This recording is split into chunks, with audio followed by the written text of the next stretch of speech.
A mí no me interesa restablecer al PRI, Miguel. Okay. No estoy hablando de eso. Ninguno de los partidos políticos está a la altura de las circunstancias, menos Morena. Si fuera Morena un partido a la altura de las circunstancias, no permitiría que se repitiera el modelo de un líder máximo que les da instrucciones y no protestan lo más mínimo, aunque no tenga nada que ver con lo que han sostenido en su historia individual cada uno de esos militantes. No, los partidos en México le están quedando muy chicos a la gente. ¿Cuánto tiempo quieren para lucirse con el presidente? Ordené que se detuviera ese operativo y que se dejara en libertad a este presunto delincuente. México está en poder de los cárteles. Doctora Américo, es lo mejor que le pudo pasar a Tamaulipas. Para el 2022 va a estar terminada esta nueva refinería de Dos Bocas. 126.206 mexicanos asesinados. No hay medicamentos. Ahora no, pero va a haber.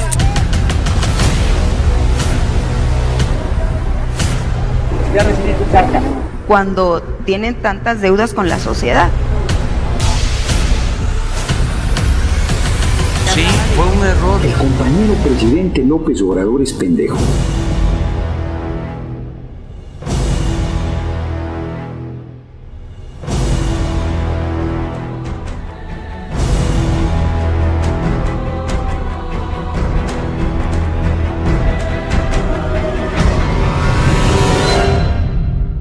Es lo que hay. Pero lo podemos cambiar.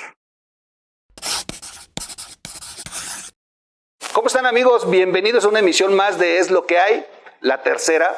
Y me da mucho gusto estar hoy con nuestros amigos Adriana Dávila, Manuel Díaz, invitada de lujo. Todos los invitados son importantes, pero hoy tiene una connotación importante para mí, dice Adriana.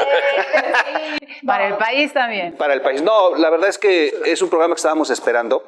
Lo platicamos Adriana, Manuel y yo, que era importante saber la opinión de la senadora Beatriz Paredes, porque estos momentos en los que estamos viviendo hoy, bueno, este momento de la política, estos cambios, de pronto pues, despiertan inquietudes, y alguien que tiene una experiencia por la vida que ha tenido en diferentes posiciones que ha jugado la senadora, nos puede sin duda dar una opinión que será muy valiosa para que tomemos una referencia y a lo mejor pudiéramos entender un poco más de lo que está sucediendo, o hacia dónde vamos, o qué es lo que necesita el país. Así que bienvenida, senadora. Muchas gracias, Miguel. Esto es lo que hay. Y bueno, Adriana. Y el programa se llama Es lo que hay, pero lo podemos cambiar. Y justo ese es el motivo, senadora, de haberla invitado. Yo siempre le he hablado de usted. Ellos ahora están muy falsos, ¿verdad? Pero para mí es un gusto poder platicar con una paisana además tlaxcalteca, cuya experiencia es importante y cuya experiencia trasciende en un momento tan complicado. Yo empezaría preguntando a Beatriz Paredes, ¿hay oposición en México? Claro que hay oposición, querida Adriana. Miguel, Manuel, es un gusto estar con ustedes. Sé que han sido todo un acontecimiento en esta estrategia de medios alternativos. Los felicito por la emoción, por las ganas, y me da mucho gusto que esté con ustedes mi paisana Adriana Dávila, una mujer a la que respeto, a la que aprecio y que tiene las características fundamentales de la personalidad tlaxcalteca. No nos dejamos. Exacto. No nos dejamos. Así es que aguas, ¿eh? Entonces, querida Adriana, claro que hay oposición. Lo que sucede es que en esta etapa de la vida nacional no hemos tenido la capacidad para comunicarnos hacia afuera. No es que no exista la oposición, es que no logra tener reverberancia hacia afuera. Tú lo sabes, has estado en el Congreso. En ocasiones hay extraordinarias exposiciones en el Congreso y nadie sabe, nadie supo qué se dijo, qué significó. Entonces, me parece que en términos generales la élite política en el país y quienes hacen política independientemente de que lo hagan en las bases como cuadros intermedios o como cuadros altos, tienen un problema de comunicación con la sociedad. Mira, incluso los secretarios. El único que tiene la bocina en este país es el presidente. Es correcto. Si le preguntamos a un ciudadano, perdone, ¿usted sabe cómo se llama la secretaria de Desarrollo Social? ¿Tú sabes cómo se llama? ¿Tú sabes cómo se llama? Bueno, o sea, lo que quiero decir que incluso el gabinete está desaparecido. Entonces hay una estrategia muy inteligente comunicacional aplastante que copó el espacio público, el espacio de comunicación, y la oposición no hemos sabido movernos y desfasarnos. Beatriz Paredes conoce el país, es más, yo lo digo y lo digo en serio, en el 2010 yo fui candidata a gobernadora en el estado y a mí me ganó Beatriz Paredes, no Mariano González Harur. Lo aclaro y lo digo, y lo he dicho siempre. Y lo reconozco, pero la posición de presidenta del PRI le ha dado una visión muy clara de lo que significa México. México es igual, es como nos lo pinta el presidente. ¿Cree que los dirigentes partidistas hoy conozcan al México que hay, a los miles de Méxicos que hay, al México en colores? Fíjate que yo tuve oportunidad de conocer México mucho antes de que fuese presidenta del PRI, porque en primer lugar, en la Confederación Nacional Campesina, conoces el México profundo, te acercas muy seriamente, muy estrechamente con el mundo rural. En segundo lugar, hubo un momento cuando se fundó la Comisión Nacional de Pueblos Indígenas como una estrategia de articulación. No habíamos sustituido al Instituto Nacional Indigenista. En un momento muy delicado de la vida nacional, estuve al frente en la transición de la Comisión Nacional de Pueblos Indígenas y visité los lugares más recónditos, las sierras más escarpadas, los sitios más alejados del sur de México, del norte de México, y también por otra serie de actividades, porque me gusta la literatura, porque me gusta el arte, conozco el otro extremo de la sociedad mexicana. Yo pienso que hay muchos Méxicos, como bien dices, hay realidades regionales muy claras, no son ni siquiera similares la cultura yucateca de la cultura sonorense, por poner un ejemplo extremo. Hacia el interior de Oaxaca mismo, los grupos étnicos son distintos, tienen distintas tradiciones, etcétera. México es un país pluricultural, diverso, complejo, no es una ecuación simple, es una ecuación compleja, y me parece que el presidente tiende más a simplificarlo. México no es un país maniqueo, no es de buenos y malos, no es de blancos y negros. Tiene muchas tonalidades y hay muchos matices. Ese es el México real, un México plural, diverso, con muchos matices, con diversas opiniones y pasando un momento muy difícil. Yo escribí ayer una columna que se llama Recupera el Centro. Mi preocupación es que en esto que yo le llamo el fachopopulismo, porque en realidad yo veo este gobierno de derecha, lo veo conservador, lo veo cristiano, lo veo militarizado, lo veo con un solo hombre carismático. La contrapropuesta que veo venir es una ultraderecha. Entonces vamos a tener dos derechas peleando el país próximamente si no se surge una nueva alternativa. Si el PRI no retoma muchos de sus valores de centro, el PRD no puede impulsar una agenda ni siquiera híbrida, y me preocupa y me ocupa, porque un país tan diverso no merece estar entre dos cuestiones de este extremo tan a la derecha, el espectro político, ¿no? Hay quien dice que realmente lo que estamos peleando para el 2024 es regresar a la institucionalidad, a la democracia institucional versus el populismo. Pero desafortunadamente lo que gana en esta comunicación que tú estás llamando es el populismo. Lo que gana es lo que conecta fácil, barato y promete aunque no cumpla. Y en ese sentido, teniendo este privilegio, de tu reconocida experiencia, porque sí te considero en ese espectro institucional, de Estado de Derecho y de contrapesos. ¿Cómo propones que sea el ideario que debemos llevar los ciudadanos para obligar a los partidos políticos a que nos den mejores alternativas para encontrar el centro? Mira, a mí me parece esencial lo que señalas. ¿Cuál es el papel de los ciudadanos en una etapa tan crítica del país? ¿Por qué le digo crítica? Porque nos tardamos muchas décadas en alcanzar la normalidad democrática. Este país tiene una historia autoritaria, que tuvo como piedra de salvación el que no hubiese reelección presidencial y que las contradicciones se daban al interior de ese gran partido, cuando el PRI era el partido hegemónico. Pero nos tardamos muchas décadas en desmontar el régimen de partido hegemónico para avanzar en nuestra incipiente normalidad democrática. Y hemos visto en este régimen una tendencia enorme al retroceso antidemocrático. La embestida contra los órganos autónomos, especialmente contra el INE, la recentralización de programas de gobierno que ya se había logrado que fueran municipalizados o de los estados, la recentralización de grandes estrategias de política pública.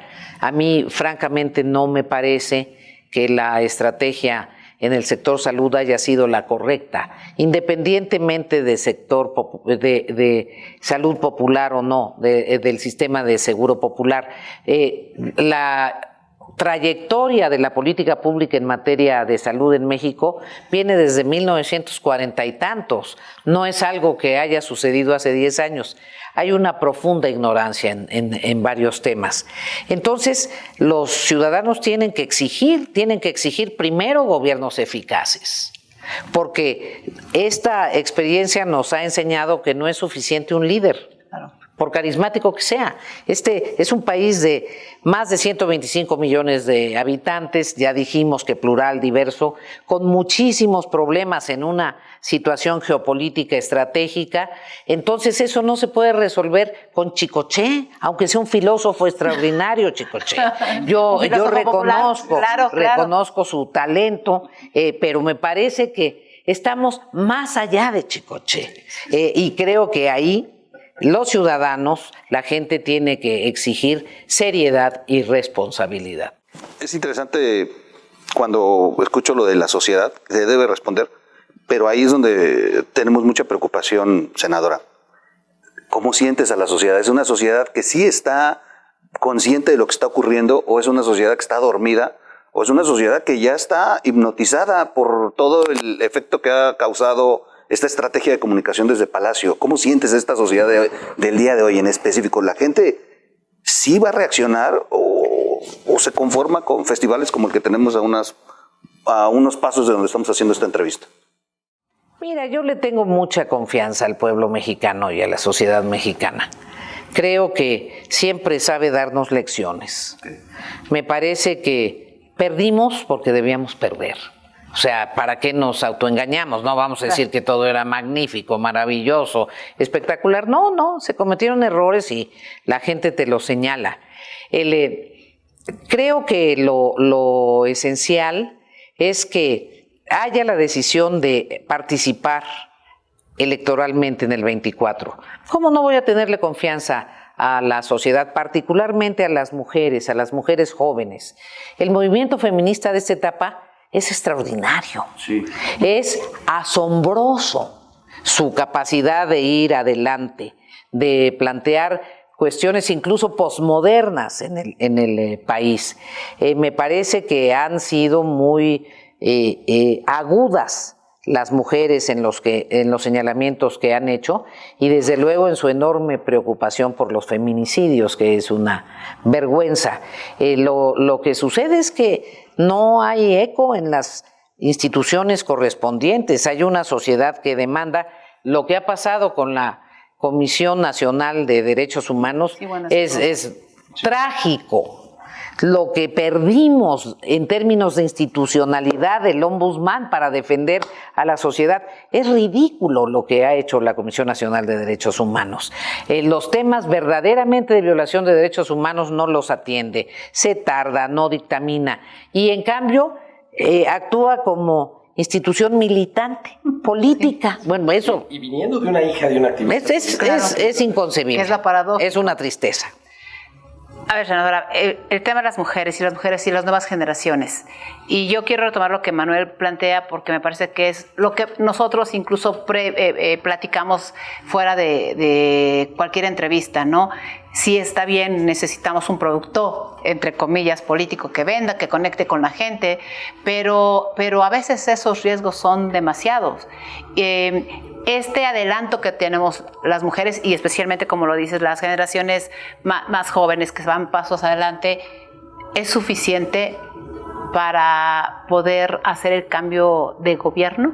Tú entre los planes como senadora y además como aspirante a la presidencia de la República, ¿está este sector para empujarlo, para jalarlo o para usarlo? Perdón por la pregunta en los tres sentidos.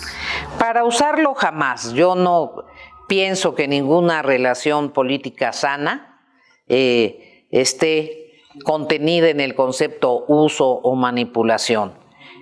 A mí me parece que tenemos que hacer un frente muy amplio, en donde todos los demócratas nos unamos.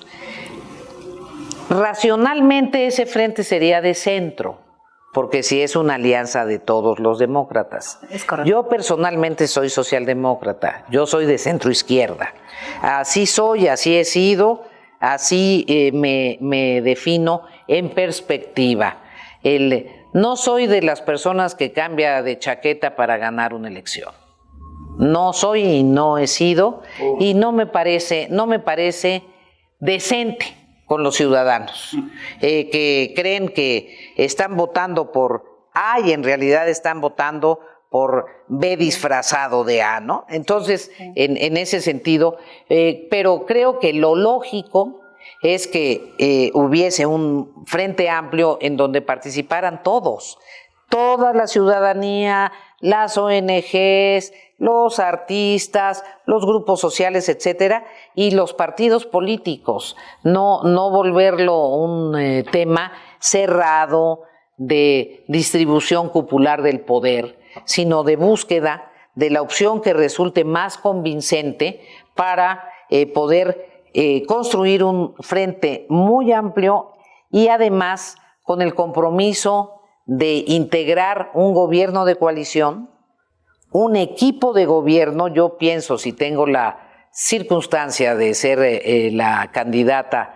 de una alianza opositora, dar a conocer mi gabinete una semana antes, que quede claro que somos un gobierno de composición, pero sobre todo que invitamos a secretarias Antes de tu postulación. de la elección. De la elección. De la elección. Sí, o sea, vas a lo seguro al voto porque conoces quién va a acompañar a Beatriz. Sí, y porque de la elección, dice. De la elección. No de la elección. postulación. O sea, el equipo de campaña, perdón, el equipo que la va a acompañar a de gobernar gobierno. no va a estar anunciado antes. Sí. De la campaña. Ah, ok. Una semana antes de la elección.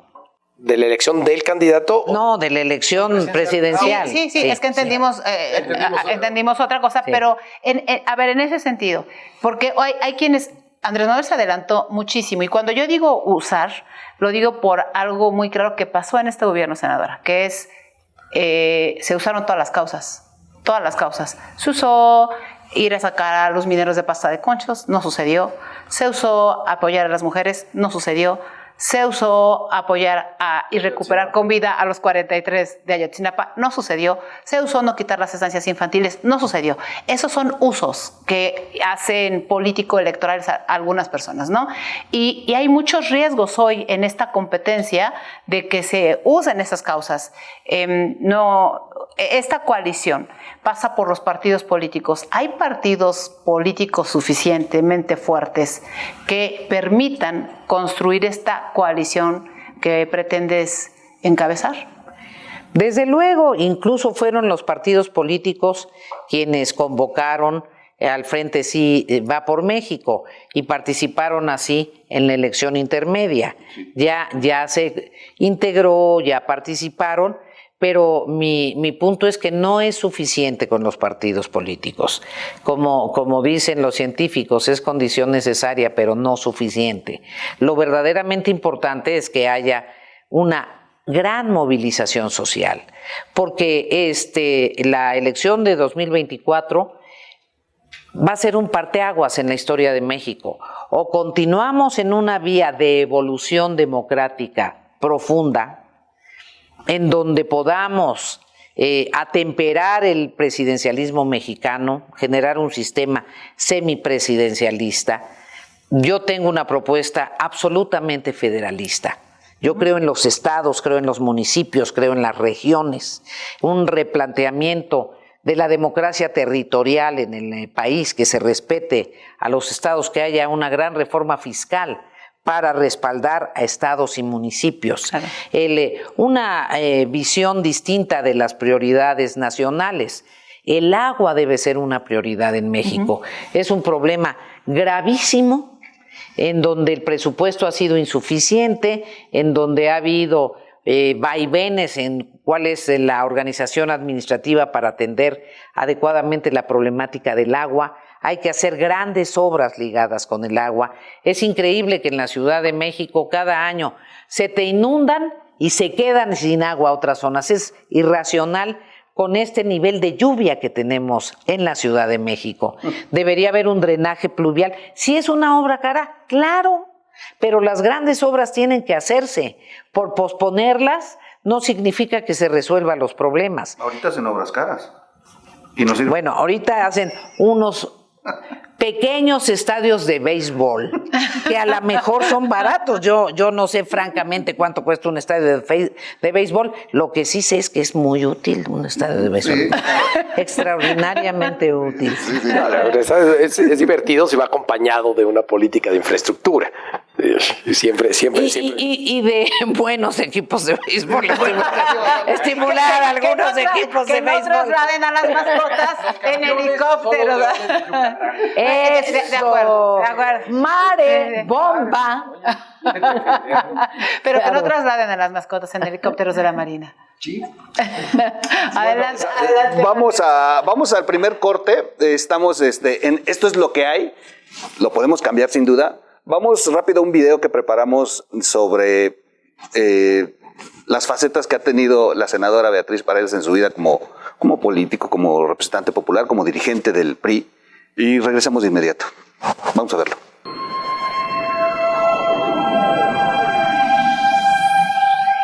Es lo que hay. Pero lo podemos cambiar. Estamos en la peor crisis económica de la época contemporánea. No es posible permanecer indiferente a los problemas de la ciudad.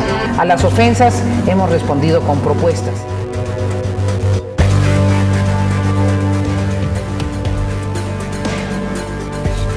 Yo no he simulado que soy liberal. Yo soy liberal. Y si parte de ese dinero que gastan en eso lo dedicaran a otras cosas, seguramente la ciudad estaría mejor administrada. Van a perder porque el gobierno de México sabe que son ineficientes. Las reflexiones de los grupos parlamentarios en materia del desabasto de medicinas.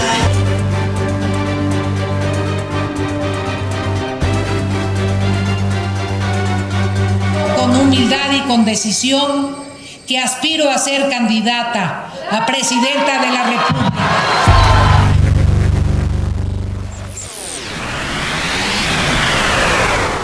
Es lo que hay. Pero lo podemos cambiar. Aquí regresamos contentos platicando. Estoy muy emocionado. Acabo de decir que ya tengo 2 mujeres tlaxcaltecas que admirar, porque Adriana Dávila sin duda es una de las mujeres que más admiro. Y escuchar y tener de cerca a Beatriz Paredes me acaba de cambiar la perspectiva de que sí se puede hacer política desde un partido que yo crecí odiándolo. Muere el PRI, lo grité toda mi vida en las marchas, en las manifestaciones. Yo milité mucho en la izquierda, sin ninguna pretensión de puesto político, más que en el 94, que coordiné la campaña en Jalisco, pero por una cuestión personal con Mario Saucedo, o sea, radicalísimo de izquierda.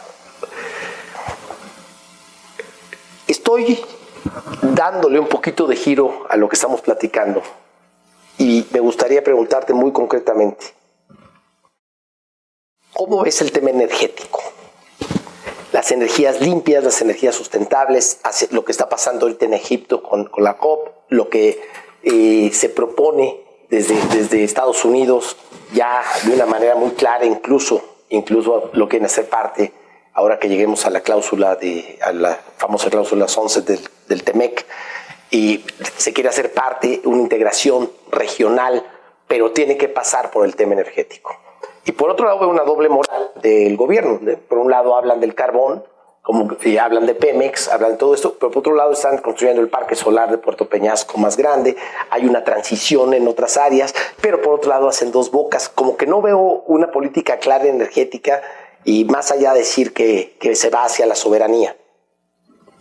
¿Tú qué propondrías que hagamos? Bueno, a mí me gustaría comentarte que yo sí veo una política clara del gobierno. Okay. Es una política pertinente en los 70s. Es una política que se basa en la conceptualización de que México tiene un volumen importante de hidrocarburos, de recursos de energía fósil y que los deben exprimir hasta el final. Eso ha hecho que haya inversiones multimillonarias en Pemex.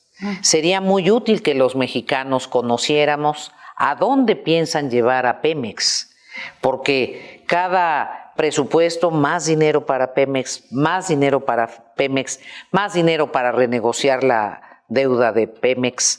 228 mil millones de millones. Y no queda claro qué van a hacer con Pemex, cuál es la perspectiva. Después, el planteamiento de la reforma eléctrica era volver al monopolio del Estado sobre la electricidad. No, hombre, claro que hay una política evidente, contundente, a la que se le ha planteado incluso reformas jurídicas y que forma parte de uno de los diferendos más importantes que hemos tenido en nuestra historia contemporánea con Estados Unidos, porque no se compadecen las decisiones que se plantearon legislativamente de lo que dice el TEMEC, lo que dice, y los contratos ya establecidos. Personalmente soy una gente que cree, desde luego, en la búsqueda de alternativas energéticas, energías limpias, energías sustentables, etcétera, etcétera, consciente de que México tiene un enorme potencial solar, un enorme potencial eólico, un enorme potencial térmico. Sin embargo, las cosas que hemos hecho siempre las hacemos un poco a medias. Las grandes presas en Chiapas requieren dinero permanente de mantenimiento, deberían además aprovecharse para irrigar el área aledaña a las presas, las nuevas presas en Nayarit y en esa región también. Entonces me parece que no hay una visión integral de la estrategia de energías alternativas. El parque que se está armando en Sonora es más la excepción que la lógica del planteamiento. Los ductos de gas natural también van en congruencia con una política limpia. Ese era el otro tema que iba a tocarte. Siendo el gas uno de los elementos fundamentales para el desarrollo de la industria y teniendo la cuenca de Burgos A mí me parece, en síntesis, que este gobierno sí tiene una política energética que no comparto y que me parece que muchos ciudadanos no comparten, y que no queda claro el volumen de recursos que han estado invirtiendo en Pemex, a dónde van a ir a parar, que no hay una estrategia de energías alternativas consistente e integral y que no se tiene una perspectiva del aprovechamiento de recursos relevantes como es el gas. Y esto, si tú dices, yo voy a promover las energías alternativas, yo voy a sanear a las empresas del Estado, pues vas a decir, todos vamos a decir lo mismo. Porque en materia de energía, los que sabemos, todos sabemos. Pero lo trascendental es cómo resuelves problemas estructurales. Yo creo que un problema estructural es qué vas a hacer con Pemex. ¿Qué harías tú? A mí me parece que hay que buscar alternativas de economía mixta, preservando plenamente la rectoría del Estado. Pero la rectoría del Estado no es el proceso popular solo dicho en un falso nacionalismo, senadora. ¿Cómo decírselo a una base social? Porque entendiendo que es un tema complicado, ¿no? Si a alguien le dicen el petróleo es tuyo, y entonces te van a salir las gasolinas más baratas, y entonces la luz la vas a pagar más barata, y viene todo un proceso que además en la realidad no es cierto. ¿Cómo contar esa historia de tal manera que los ciudadanos comprendan de qué se trata? No estoy diciendo que haya ignorancia ciudadana, lo que estoy diciendo que técnicamente es muy complicado y por eso se utiliza un lenguaje muy simplista. ¿Cómo lo haría Beatriz Paredes? A mí me gustaría voltear la pregunta.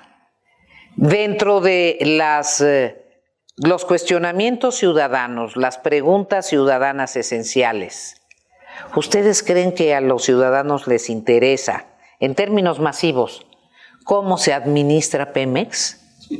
O sea, a los ciudadanos, no hablo del círculo rojo, claro, ni hablo de los expertos. A los ciudadanos les interesa que haya energía suficiente, barata, accesible. A las nuevas generaciones les interesa, además, que no dañe el medio ambiente. Entonces, acomoda esos.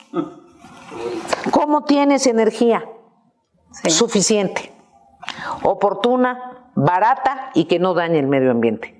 Esos son tus objetivos. Los demás son instrumentos. La política es un instrumento, no es un fin en sí misma. Y hay un segundo debate. Esto lo puedes hacer con recursos públicos o requieres recursos privados. Y hay un tercer debate. Si no te alcanzan los recursos públicos, ¿cómo pueden intervenir los privados? ¿Cómo los regulas? Y cómo respetas soberanía y Estado de Derecho. Pero es así como se construye. Lo demás es instrumental. Claro.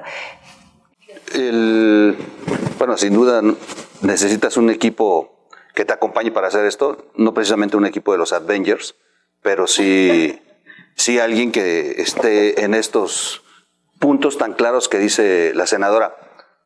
Me preocupa, ahorita que estás como senadora, me preocupa un momento que se vive, la confrontación por los temas del país, que en lugar de resolver el tema del país están resolviendo temas de partido.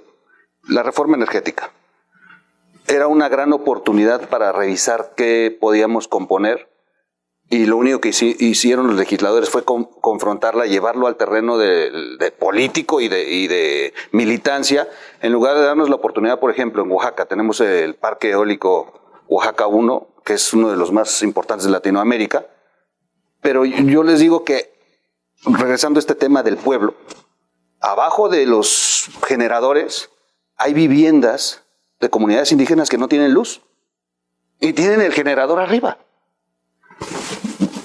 Hay inversión extranjera, hay un desarrollo de un parque importantísimo, pero no impacta en la sociedad, en la región, en el pueblo, que al final de cuentas pues quisiera energía y además barata, como lo acabas de decir. En lugar de que se diera una oportunidad de revisar esto, lo que hicieron los legisladores fue llevarlo al terreno de la confrontación y la oposición dijo no a la reforma eléctrica. Beatriz Paredes, si fuera a gobernar este país, ¿cómo comenzaría con este asunto de quitarle este debate a los políticos en el Congreso? Que sería difícil, pero ¿cuál sería tu propuesta? Mi querido Miguel, yo no creo que la confrontación la hayan empezado los legisladores. Okay. Bueno, más bien, te puedo mandar nada más para documentar tu entusiasmo, unas 10 mañaneras en donde el tema se planteó confrontadamente desde el principio. Okay. O sea, cuando tú haces una reforma energética llena de adjetivos, okay, cuando no sientas a la gente a discutir verdaderamente, mira, yo viví en Cuba. Cuba tenía el problema de la ausencia de hidrocarburos. Requirió la inversión canadiense para explotar la zona del Golfo de México, donde compartimos mar territorial. Inversión canadiense. Son cubanos, país socialista. Yo viví en Brasil. Se combinó y se transformó Petrobras para que hubiese inversión privada, para que pudieran cavar en aguas profundas, y cambiaron su circunstancia energética.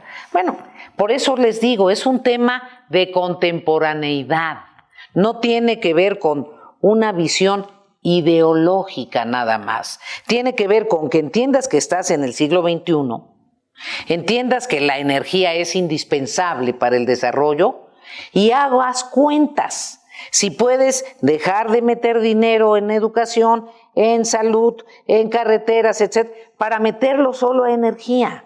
Es un tema de recursos y de normatividad correcta para que si concurren otros factores no se atente contra la soberanía, pero eso es un asunto de inteligencia y de conocimiento de los instrumentos jurídicos. Lo que me dices del parque eólico de Oaxaca, que yo lo conozco y es impresionante, es lo mismo que te digo de las presas. Las comunidades indígenas o las comunidades campesinas, donde se hacen grandes obras de infraestructura energética, sean de carácter particular o sean de carácter público, deben beneficiar de alguna manera a los protagonistas que están en esas poblaciones. Esa es mi convicción. Y me queda claro entonces que esta confrontación sale de Palacio y entonces sí necesitamos a alguien que dirija al país sin confrontarnos. Mira, México tiene demasiados problemas reales como para que les agregues la definición estratégica de polarizar como modo de gobernar. No, hombre, al contrario, lo que necesitamos es un conjunto de alianzas que nos permita ir resolviendo los problemas reales. A mí me queda absolutamente claro que necesitamos hacer un gran pacto nacional para recuperar la seguridad y la tranquilidad. Pues el tema de la inseguridad pública y de la inseguridad en general, no me vas a decir que no es un tema que le preocupa a todos los mexicanos, claro, a todas las fuerzas políticas, a todos los grupos económicos, a todos. Bueno, tenemos que hacer un gran pacto nacional y hay que hacer políticas públicas eficientes y hay que tener funcionarios honrados y conocedores. Una de las frases que más me han preocupado es: yo privilegio la lealtad a la capacidad. Bueno, si no es un tema de amor, es un tema de gobernanza, Ya. A ver, en política pública pareciera ser que los últimos 4 años se desapareciera del diccionario gubernamental, ¿no? Está todo centrado en la política electoral.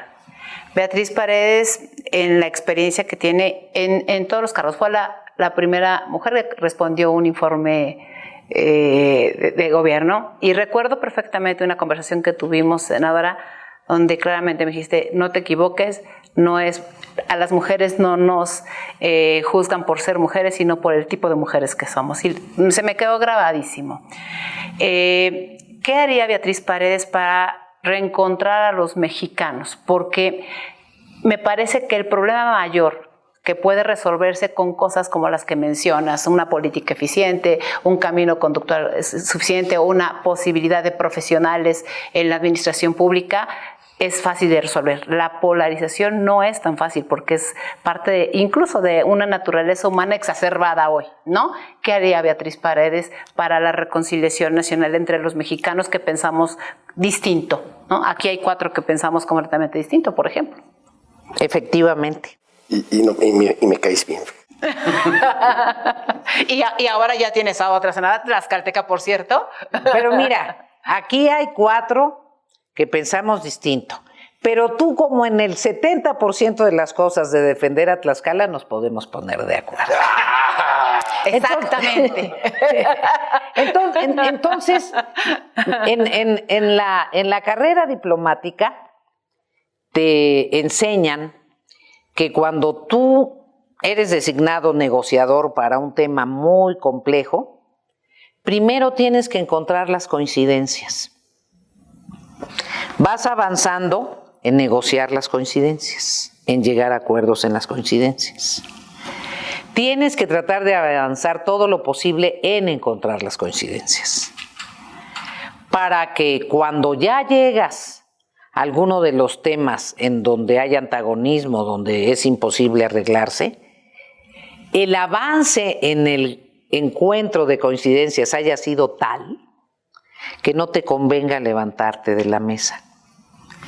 Y tienes que revisar cuáles de las cuestiones en donde tienes un conflicto verdadero con tu interlocutor son verdaderamente trascendentes. Cuáles tienen que ver con el Estado, cuáles tienen que ver con la historia, cuáles tienen que ver con el destino nacional, cuáles tienen que ver con que este cabrón me cae gordo, este me picó los ojos hace 3 años, este no lo voy a perdonar porque un día habló mal de mí. Tienes que quitar la paja.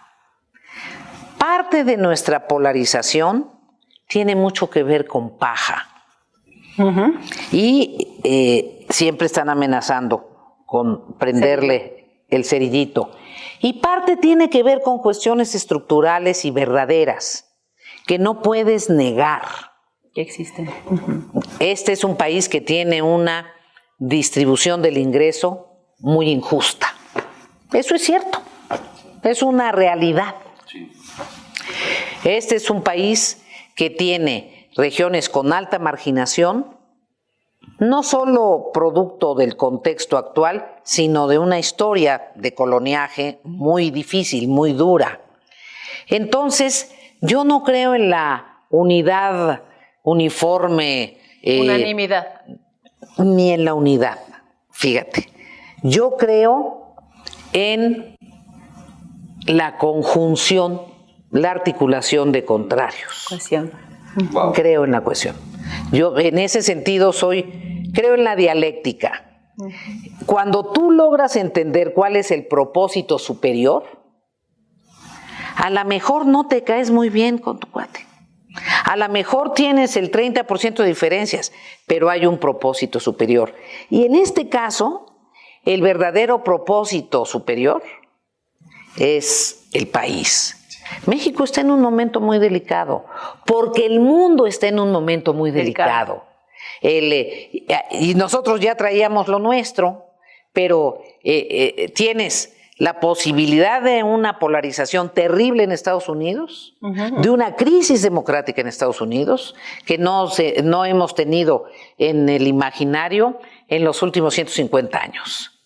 Tienes una recesión mundial. Finalmente la pandemia descolocó a los países y a la economía de los países, y esta decisión estratégica de Putin de llevar agua para su molino en este momento, que te cambia la política energética y la política alimentaria en el mundo.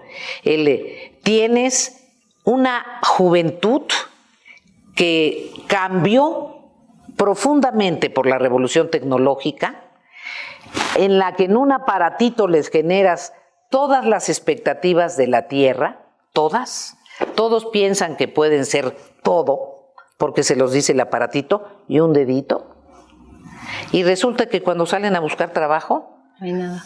No hay nada. el 90% de sus expectativas se cancelan. Entonces estamos viviendo un momento muy cabrón. El tema de las adicciones. Bueno, nunca habíamos tenido este rango de adicciones. Entonces, y por ende el tema de la inseguridad. Dime si no tienes que entender que hay que echar para atrás las cosas en las que no coincidas, hay que amarrar las coincidencias y aunque seamos distintos, el propósito superior es el país. El México que va a heredar el siguiente sexenio. Andrés Manuel, nos guste o no económicamente, estoy entrando en el tema económico, ha tenido muchísima suerte. El turismo en el nivel más alto histórico, las remesas en el nivel más altas históricas, el precio de nuestro petróleo chafa, de repente ya no es tan chafa para algún tipo de maquinaria actual, y en el precio más alto histórico. Todo estos flujos de efectivo, los nómadas digitales que están llegando a México, 1 millón de nómadas digitales que se han venido, que generan dinero en otro lado y que lo gastan aquí en México. Más súmale 30% arriba de deuda, haberse chupado todos los recursos que puso flujo. Las clases medias altas y altas, por eso están tan calladas, porque hay contratos, hay lana, no necesariamente productiva. Y porque son un poquito temerosos. Y porque también son ligeramente miedositos. Sí. Ahorita que tuvimos la convención, que estuvo Kenneth Smith, estuvo Enrique de la Madrid, los invitamos. Escuchas a otros empresarios del comercio exterior así, que haciendo sus preguntas. Pero el caso es que no vemos este rompimiento de crisis, por eso el peso está tan fuerte, por esta tremenda entrada de divisas, las exportaciones en el nivel histórico más alto, siendo el socio comercial, el nearshoring, cómo le ha beneficiado a México, impresionante que toda esta reestructura de la maquiladora, seamos beneficiarios a pesar de todo lo que hacemos y de la incertidumbre. Pero ¿por qué tenemos 3 millones de nuevos pobres según la Coneval? ¿Por qué no crecemos como país? Si le sumas el factor del crecimiento poblacional, vamos a acabar el sexenio, pese a sus números alegres de este último trimestre, vamos a acabar con un decrecimiento de casi el 4% cuando le sumas el factor del crecimiento poblacional. Entonces, esto va a estallar, porque las obras faraónicas te dan flujo ahorita y te dan contratitos a muchos. Muchos empresarios hemos beneficiados de que sí se rompió, con costos altísimos, Dos Bocas al doble, el Tren Maya al triple, o sea, todo lo que sabemos. Esta bomba económica que van a dejar más y también...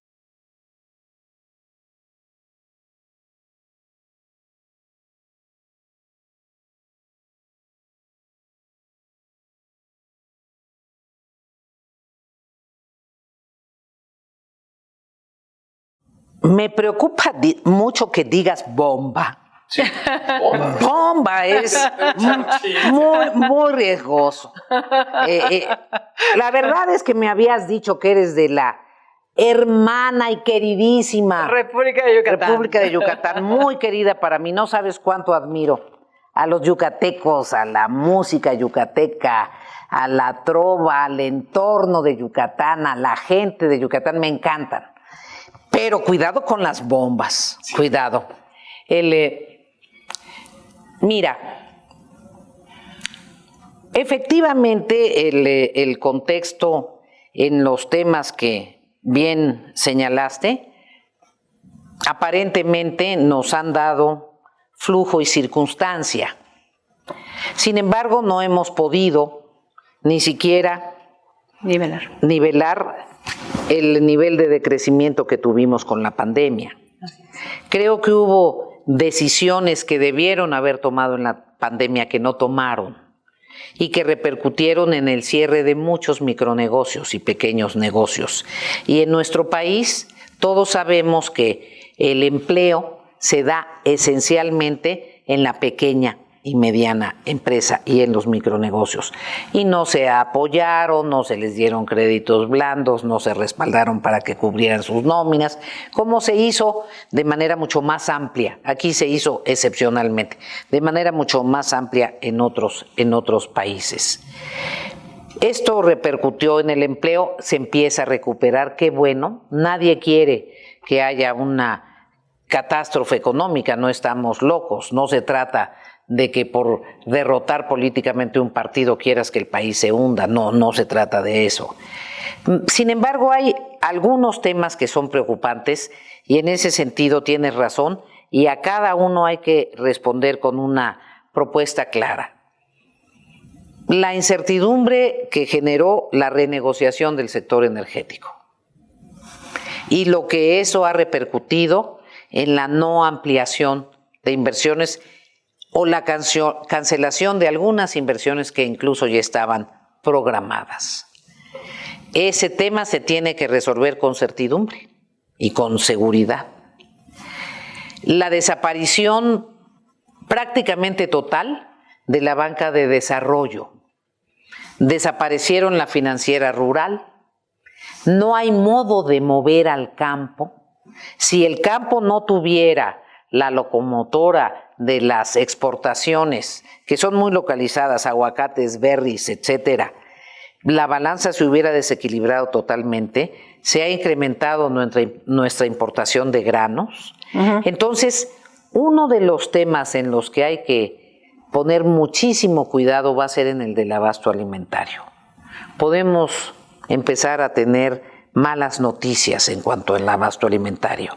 Y eso significa intentar una política agropecuaria que no tenga como soporte solamente las dádivas, sino respaldar con transferencias directas, pero sobre todo impulsar proyectos productivos. A los campesinos les gusta producir, a los campesinos les gusta tener sus buenas cosechas y poderlas vender bien, no solo que les regalen dinero. La problemática verdadera de nuestra tensión con Estados Unidos y lo que nos hace perder de posibles traslados de grandes empresas que están en Asia. Este debería ser el momento de jauja de México. Somos el espacio privilegiado para que lleguen las empresas que se retrasladen. Entonces, me parece que ahí hay que complementar cosas y hay que hacer un gran lobby y cambiar la estrategia, sinceramente, de cómo se están relacionando con Estados Unidos.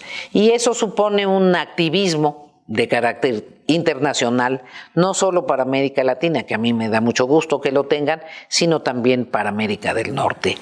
Y lo que a mí me ha preocupado siempre, una perspectiva de mediano y largo plazo. Este es un momento en donde las grandes empresas requieren perspectivas de mediano y largo plazo. Solo se garantiza con la legislación adecuada y respetándola.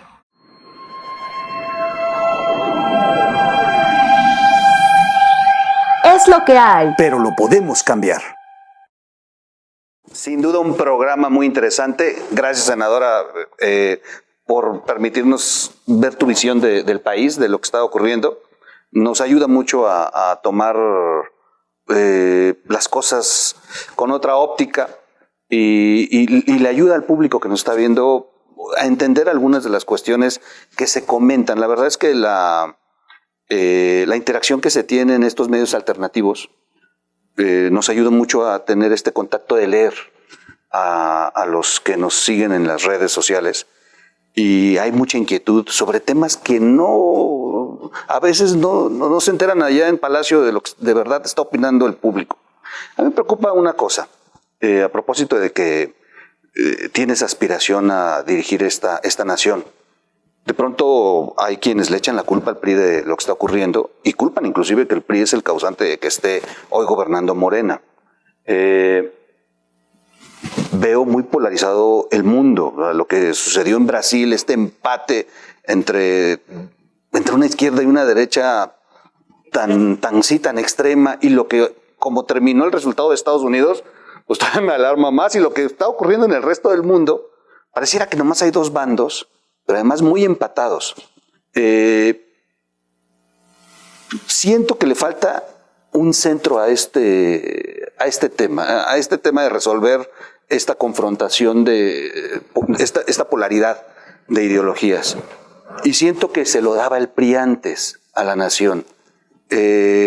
Son tiempos nuevos, pero sería una gran oportunidad para el país regresar a este tema de meter un centro que no esté en estas ideas extremas y que nos ayude a unificar criterios. ¿Cómo sería la propuesta de Beatriz ahora que aspire, y decirle a este pueblo, oigan, denos la confianza. O sea, sí soy del PRI, pero el PRI también logró esto. ¿Hacia dónde vas en esta narrativa que se le va a tener que decir al electorado que sí está un poco confundido y que nos echa la culpa a veces a los priistas? A mí no me interesa restablecer al PRI, Miguel. Okay. No estoy hablando de eso. Okay. Yo ya fui presidente del PRI, fui una presidente que logró que el partido que estaba en tercer lugar en la elección presidencial y que había perdido la presidencia de la República fuera un partido victorioso, ganara la mayoría en la Cámara de Diputados, en la elección intermedia y después ganara la presidencia. Y gubernatura sí me consta. La aportación que como militante del PRI yo le debía dar al partido ya se la di. No, el problema no es de partidos políticos, no lo vuelvan ustedes de partidos políticos. No, pero es que es crucial. Si cada vez que hablo con los comunicadores de lo único que me hablan es del PRI, pues es gravísimo. No lo vuelvan ustedes de partidos políticos. Ninguno de los partidos políticos está a la altura de las circunstancias, menos Morena. Si fuera Morena un partido a la altura de las circunstancias, no permitiría que se repitiera el modelo de un líder máximo que les da instrucciones y no protestan lo más mínimo, aunque no tenga nada que ver con lo que han sostenido en su historia individual cada uno de esos militantes. No, los partidos en México le están quedando muy chicos a la gente, independientemente de que el PRI tenga otros problemas, el PAN otros problemas, Movimiento Ciudadano otros problemas, el PRD y Morena. No, esta es una elección que tiene que ver con la historia del país, no con la historia de los partidos. No, esa es una visión muy, muy pequeña.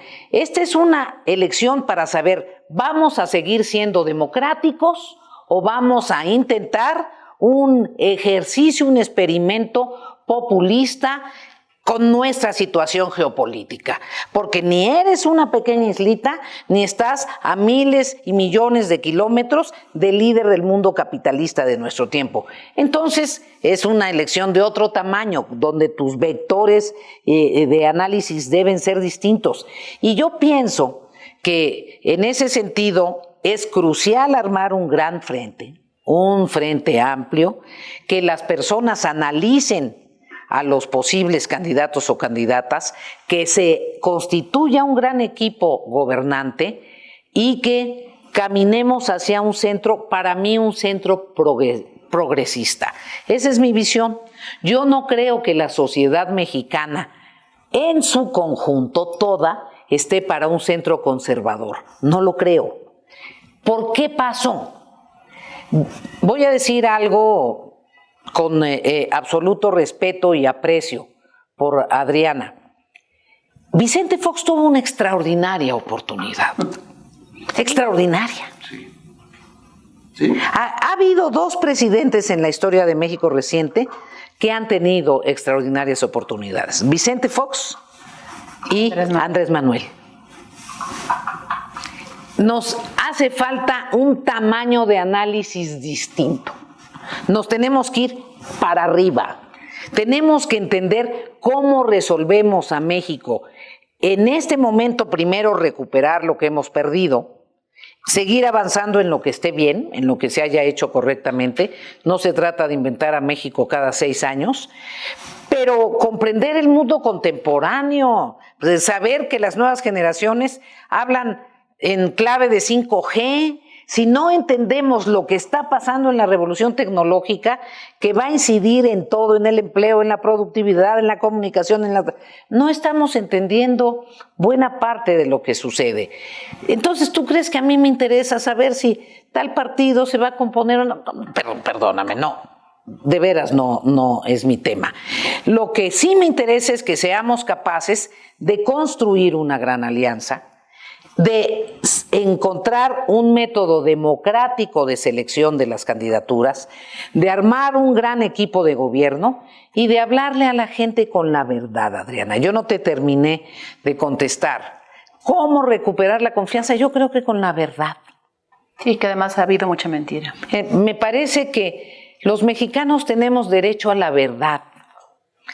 Y a veces la verdad duele. pero también la verdad te permite verdaderamente superar los problemas y salir adelante. Wow, gracias. Yo me toca cerrar a mí porque es mi paisana. Me parece maravilloso. Yo voy a ser muy rápido en lo que tengo que decir. Me quedo profundamente agradecido que haya una opción cercana a los que pensamos de una manera de izquierda progresista, pero que creemos en crecer pasteles para repartir más, pero creemos en instituciones. El tema que hoy en día me tiene a mí revuelto, y le acabas de dar el punto con los dos ejemplos, porque aparte se me hacen igualitos, de derecha, chafas, habladores, Vicente Fox y Andrés Manuel, se me hacen extraordinariamente parecidos, ocurrentes, pero ganaron, y ganaron gacho. O sea, uno nada más cambió un sistema y una estructura y todo, y con sus cuestiones propagandistas y populistas. Y el otro, pues ni se diga, ¿no? El voto histórico más grande, 40 millones. Sí, 30 millones, perdón. Sí, por favor. Sí, no exageres. A mí me encanta la idea de... Bueno, pues... Le salió. ¿Le echaste su piloto? Sí, le eché. Se notó la... Es que tengo otros datos. Se notó.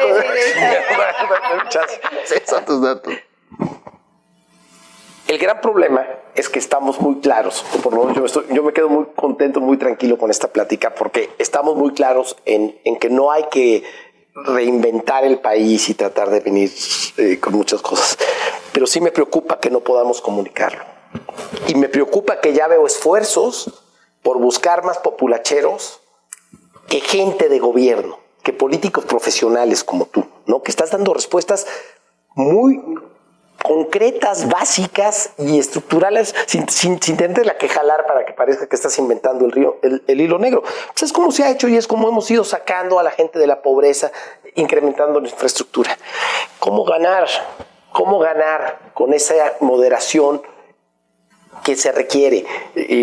Yo siempre pongo de ejemplo, con esto termino, cuando Adriana me critica, por ejemplo, a Lili Telles, que dice que no está preparada, digamos. Yo le digo que le veo posibilidades de ganar, no, independientemente de la gran amistad y el cariño que nos tenemos. Yo le digo, ¿de qué me hablas? Si de preparación se trata, votaste por Anaya. Estaba Pepe Mid, pero mejor preparado para gobernar y con estructura no puede existir otro, y votaste por alguien que no tenía más que la preparación de ser ahí el asistente de un gobernador cariñosamente y buena onda, y tenía también el otro mérito de haber tenido una vez diputado. No tenía una sola experiencia de gobierno.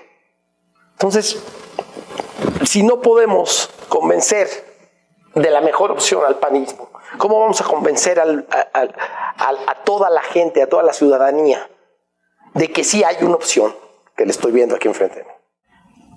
Muchas gracias, mi querido Manuel. Primero, porque le estás viendo, cosa que habla muy bien de tus ojitos azules y de tu vista y de tu caballerosidad.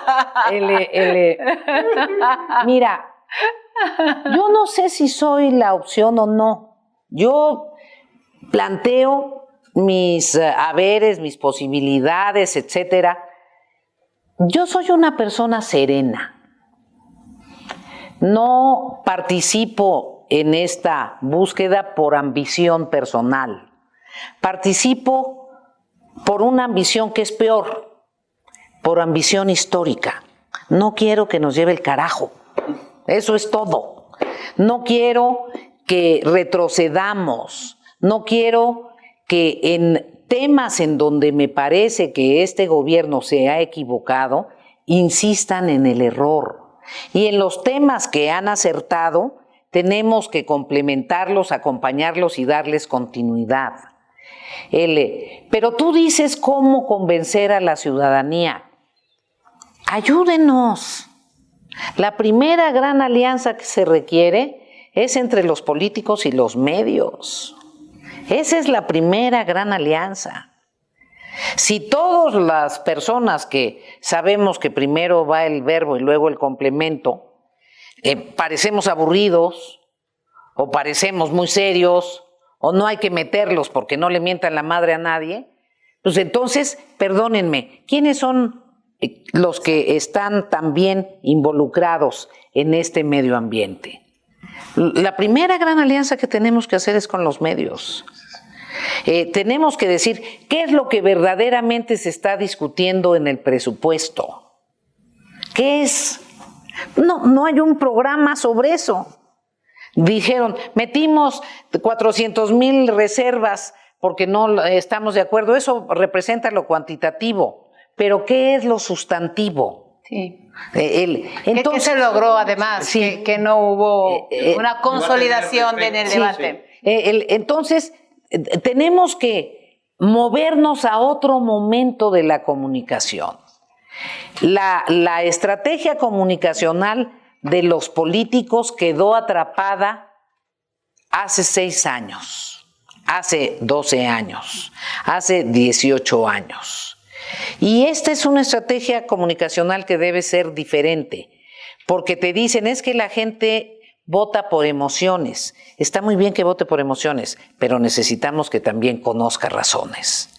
Entonces, aquí es una tarea para todos, para todos. Nosotros nos tenemos que volver menos aburridos, más directos, lograr tener un lenguaje más comprensible. Ahora, a mí, Manuel, eso no me preocupa, porque yo hablo como persona ilustrada, bla, bla, bla, leída y escribida por el tipo de preguntas que ustedes me hacen. Claro. Pero yo hablo con toda la gente, de todas las maneras, y siempre me he podido comunicar.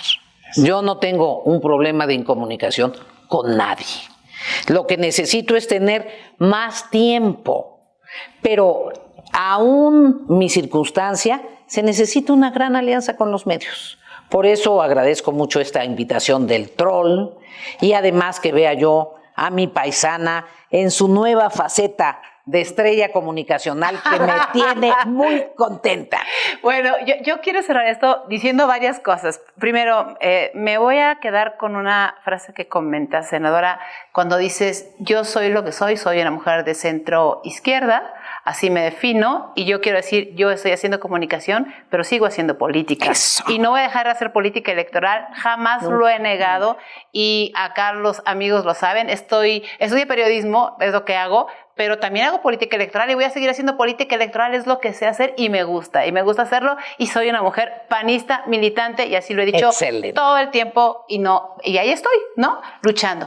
Me queda claro que un aspirante presidencial en las condiciones que hoy está viviendo el país tiene que tener esa visión amplia de generar alianzas y conformar. En lo personal, creo que la tarea del fortalecimiento partidista nos toca a los que somos militantes de un partido político, y eso pasa por no negar que somos militantes de un partido político, todos los demás, porque tú ya fuiste presidente de un partido. En el caso de nosotros, que no lo hemos sido, que estamos haciendo y abrimos camino, tenemos que seguir haciéndolo, porque finalmente las instituciones partidistas también son ese camino y ese instrumento político. Y yo estaré en la gran y profunda reforma que tenga que darse en el PRI. Es correcto. El PRI tiene que transformarse. Este PRI ya no responde a todas las expectativas ciudadanas. Como no responde el PAN, como no responde MC, y como bien lo dice, no responde Morena, y como que tenemos que hacer todos nuestra tarea.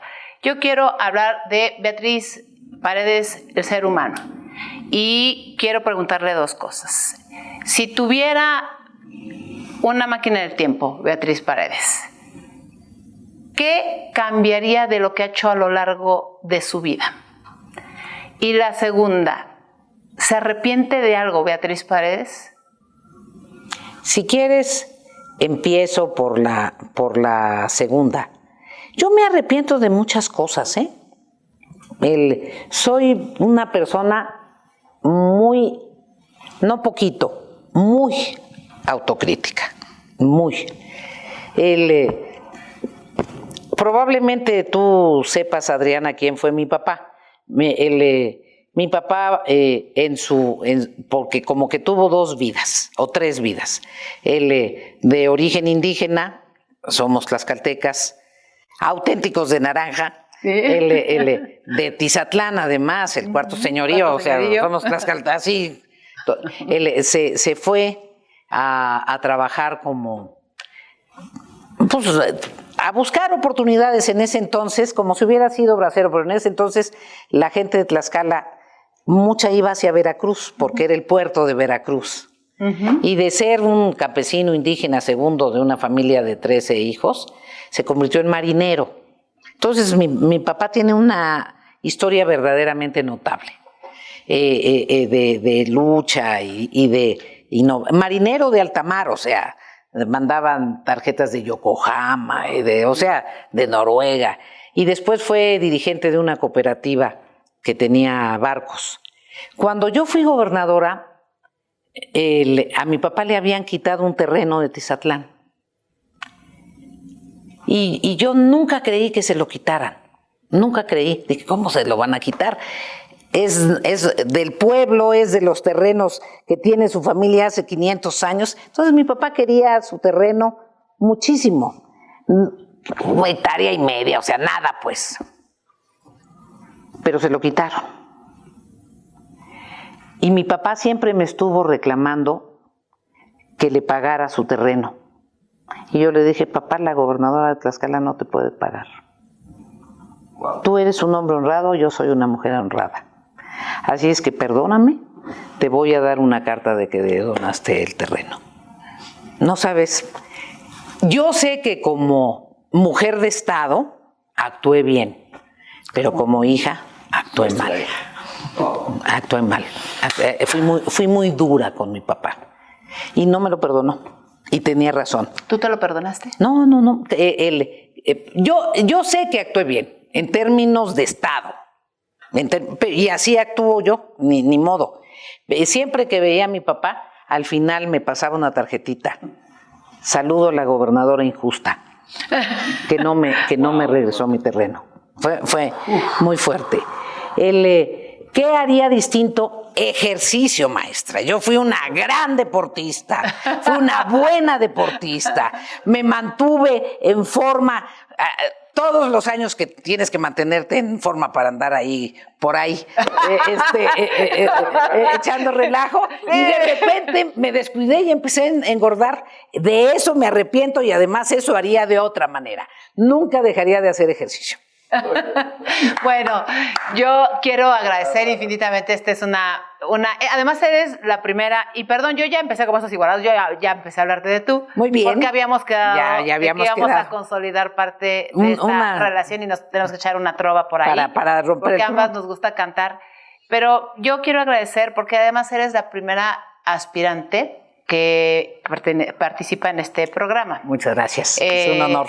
Y me siento orgullosa por ser tlaxcalteca. Sabes perfectamente que no cambiaré de partidos, que soy antialiancista además yo, así lo he dicho, pero también sabes y tienes muy claro que en mi caso, que sigo haciendo política, que además tengo una hija, que además tengo origen muy similar al tuyo, para mí es un gran orgullo que mujeres siempre destaquen y me emociona, y a mí en lo personal me parece fundamental que las mujeres no necesitamos que atrás esté un varón. Perdón, no suena extremadamente feminista, no juzgo a nadie, pero a mí me encanta que las personas que hoy quieran participar no estén esperando que sus líderes partidistas les levanten la mano.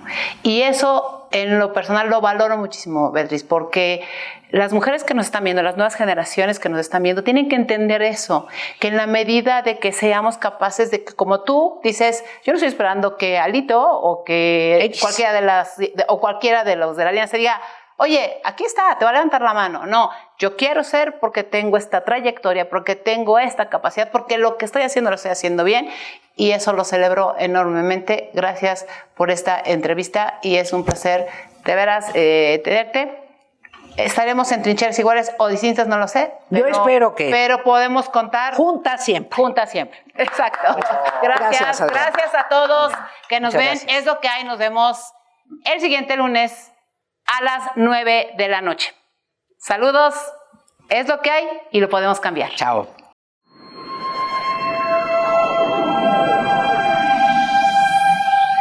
Es lo que hay. Pero lo podemos cambiar.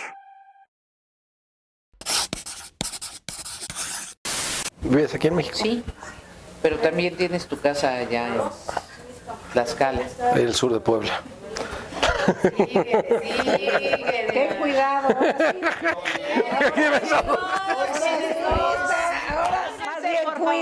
Más bien cuídate. Cuídense, por favor, porque además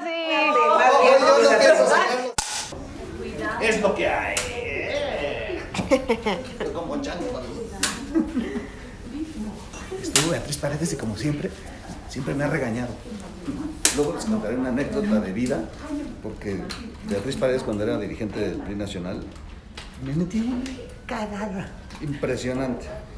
Y bueno, pues, con razón cuando llegó dijo, como que te conozco, pues sí, fue el que regañó. ¿Quién viera a Manuel en las marchas pidiendo que el PRI desapareciera y hoy sentado junto a Beatriz Paredes? Pero lo sigo diciendo, 1, 2, 3, chinga su madre el PRI, 3, 2, 1, chinga su madre el PAN. Bueno, sigue diciendo eso, pero ahora ya casi tiene candidata después de que Ni gane el PRI ratero programa. ni PAN palero.